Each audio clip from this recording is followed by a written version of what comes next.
Where news comes first. This is ABC-7 Extra.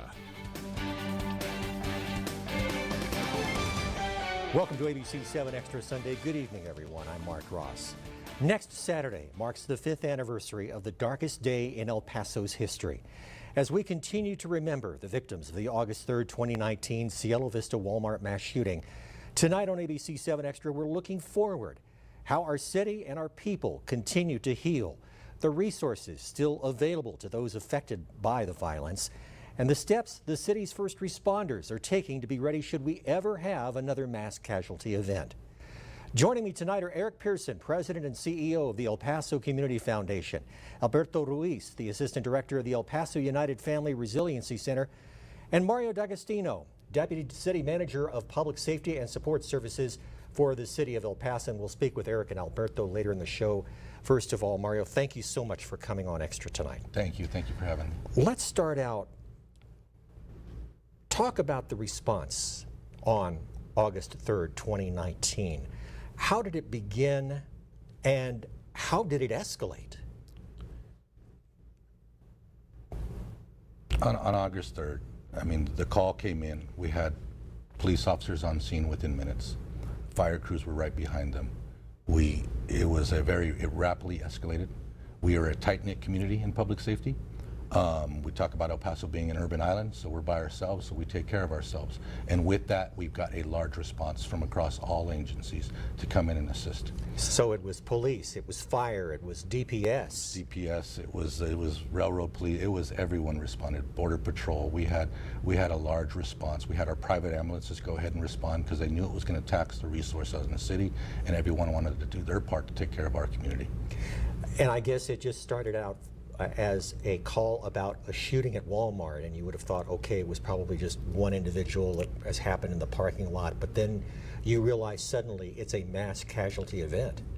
That came rather quickly. So you get that first call and you think exactly that. It's just that one single isolated incident, but then it starts growing and you start getting reports. You get multiple shooters out there, and it really escalates quickly.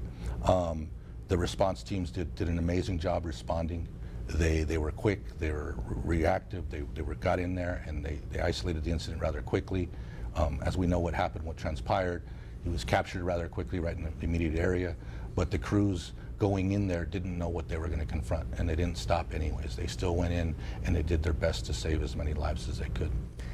Now, after the tragedy, I would imagine there was what I like to refer to as an after-action meeting or an after-action report. So you sat down with the various agencies and discussed what happened. So immediately after incidents, nearly all incidents, but especially these major incidents, the crews themselves get together and they do a debrief. So the individual units start doing that, and it grows into the individual departments or responding agencies. We did do an after-action review. We did it in partnership with FEMA. So FEMA came in and they did look at our response. They went through all of the records, the 911 call tapes, the recordings on the radio, the reports from individuals who responded and who were on the scene. They did that. That didn't. On an incident this size, that comes a lot later. That probably came a couple of years after the incident. With that, we have a nice published report, a FEMA after-action report on how we responded, areas of improvement that we can do, and it also highlights the things that we do well. You mentioned that, and you also mentioned to me before we started the show tonight that other cities where mass casualty events have happened reached out to you almost immediately. Yes, it was very, very quick. I'd say within the first hour, I had a colleague who worked in Florida at the time. He had the shooting over in Florida right before, so he reached out instantly. We had Las Vegas area reach out to us. We had a lot of people, cities who've gone through these kind of tragedies, reach out and offer that initial guidance and recommendations, things they learned from their after action.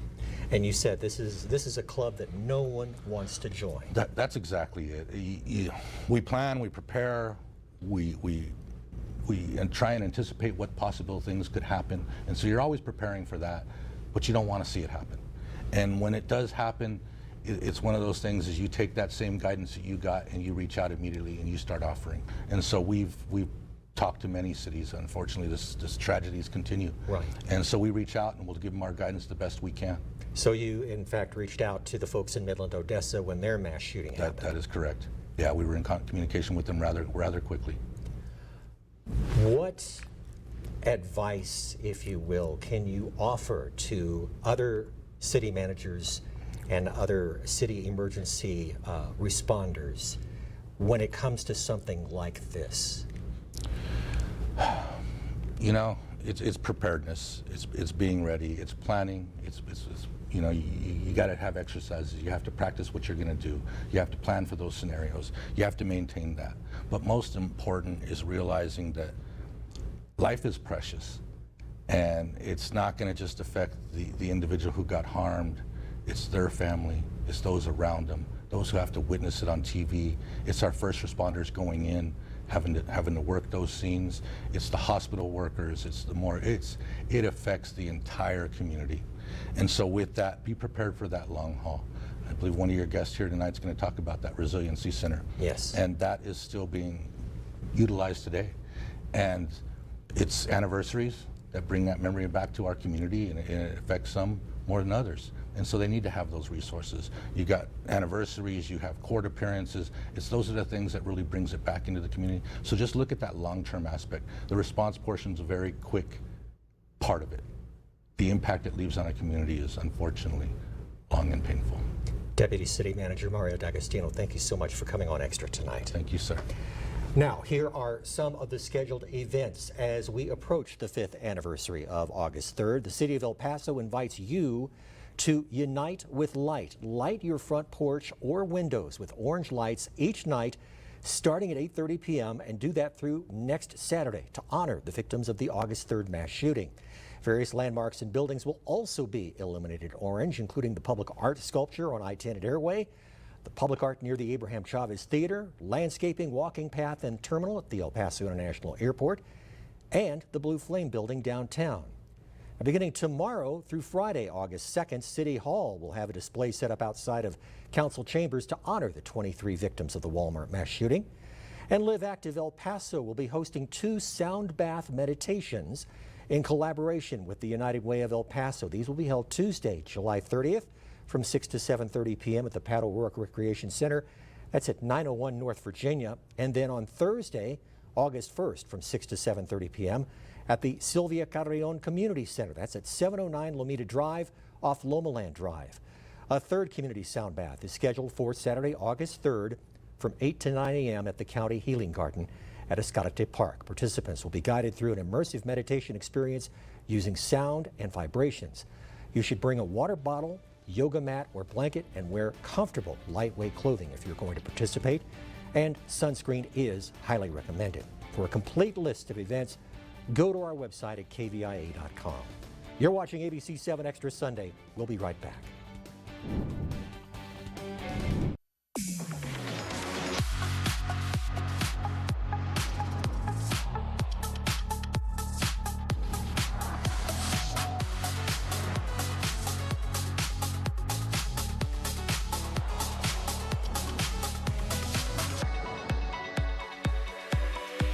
Get 2.9% APR for 36 months plus $1,000 purchase allowance on most 2024 Cadillac models when you finance through Cadillac Financial.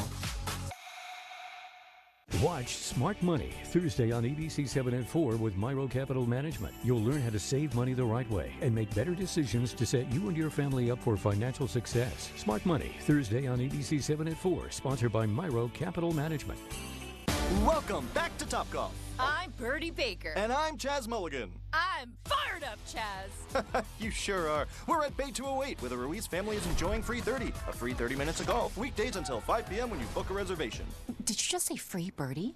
No, I said Free 30, a free 30 minutes of golf every weekday until 5 p.m. Oh, cheeseburger. Delicious. No. I said I free love my 30, a free 30 cheeseburgers. minutes. Have you ever had a hot dog on a cheeseburger?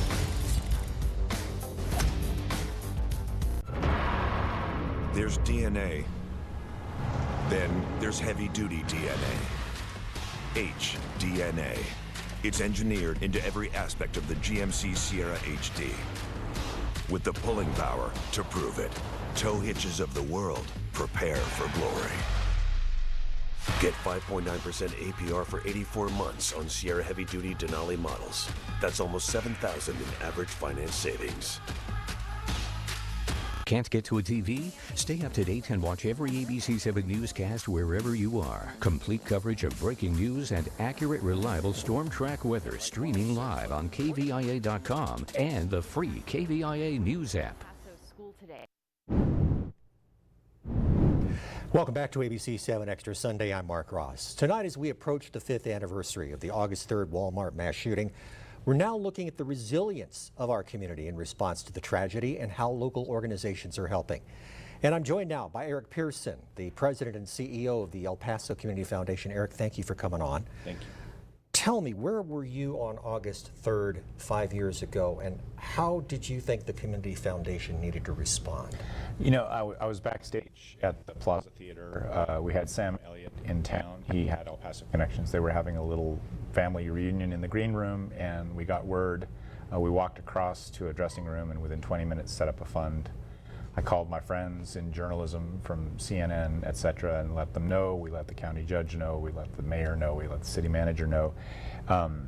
Strangely, we had just been talking with some folks in Southern Arizona at the Community Foundation there who had responded to the Gabby Giffords shooting.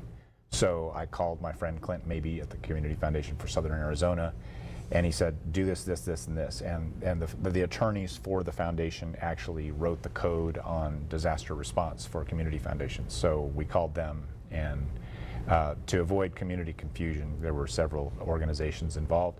We set up one Fund El Paso that became a supporting organization of the two foundations in town that were doing most of the work. And collectively we gave about $11 million to the victims, people whose families of people who had been killed by gunfire, those who'd been injured, and down the way, people who were there received some compensation. And it's funny, I was sort of freaked out. I was freaked out about the money for a long time. I didn't like it. I thought it was icky, but then I realized that you know, when you have a nephew or, you know, someone and they lose their parent, you go and have a family reunion. What do? You offer them food, you offer them things. So all over the country, people were offering what they could as goodwill, and it was $5 to, you know, whatever it was. And we raised a lot of money that way to help those folks directly. Very proud of that. And then, you know, additionally, we raised some money through the Great Khalid Foundation and some other folks to provide scholarships for the children and grandchildren of those folks who were affected directly. So you have different funds set up through the Community Foundation. Expand on that a little bit. So we started the initial fund, which was for victims. That has been paid out and closed. We started a long-term resiliency fund, and that long-term care fund is really, it's what funded the Family Resiliency Center at the very beginning, in part. Very, you know, really thankful to the county and the United Way for jumping in there and taking on the real hard work of carrying out the duties of that center. We used that for the healing garden the county did, and, you know, we're working with Texas Gas Service now to put an eternal flame up there to expand on that garden experience.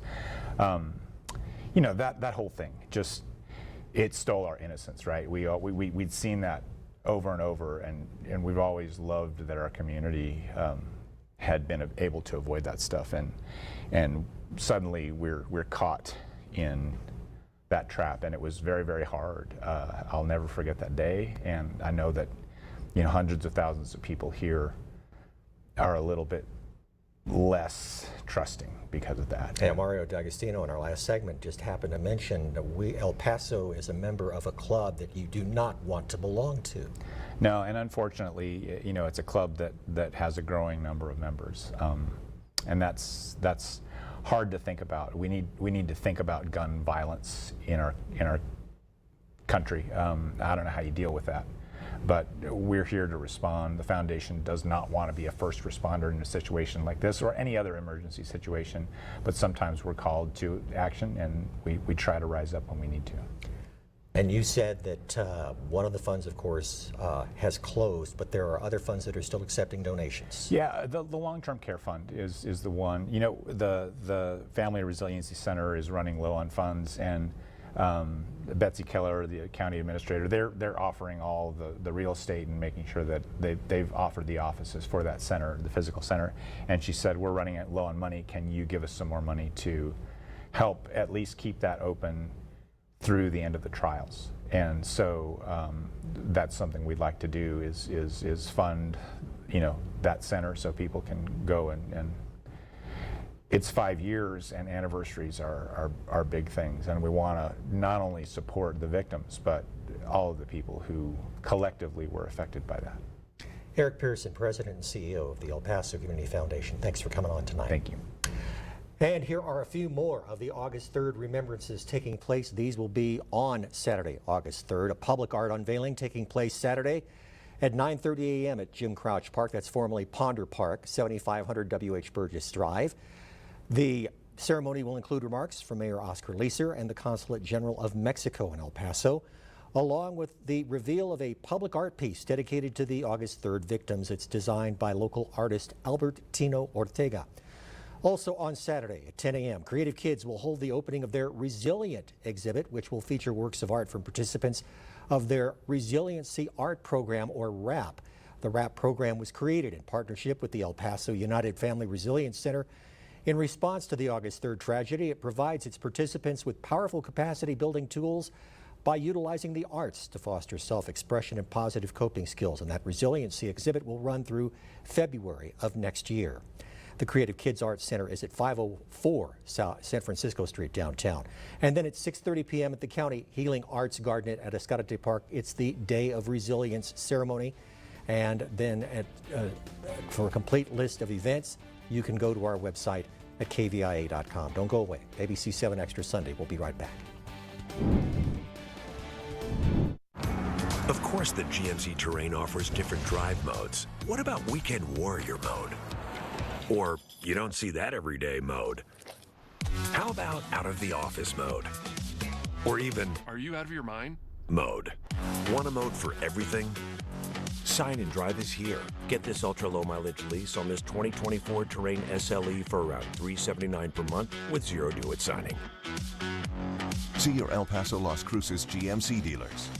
Start a new career and enroll now at Southwest University. Enroll by August 6th and become a professional in nursing, X-ray, sonography, and master's degrees.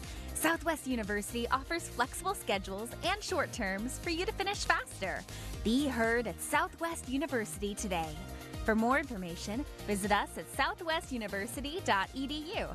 Last day to enroll is August 6th. Southwest University, 25 years making you happen.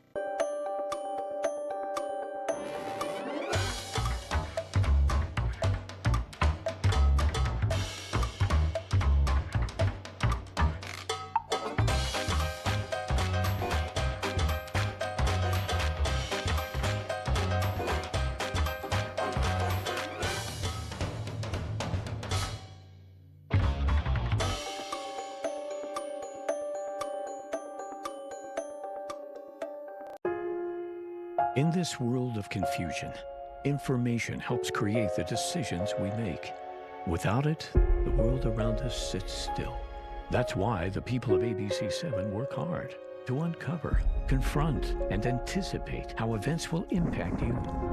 In a world full of misinformation, trust us to filter out the noise so that we stay informed. Because together, we are ABC-7, where news comes first.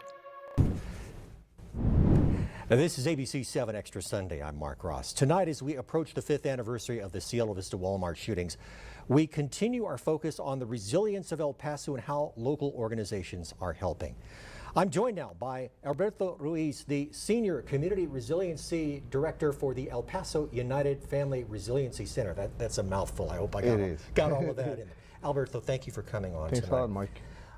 First of all, give us some background on how the Resiliency Center was established. It was established in direct response to the Walmart tragedy of 2019.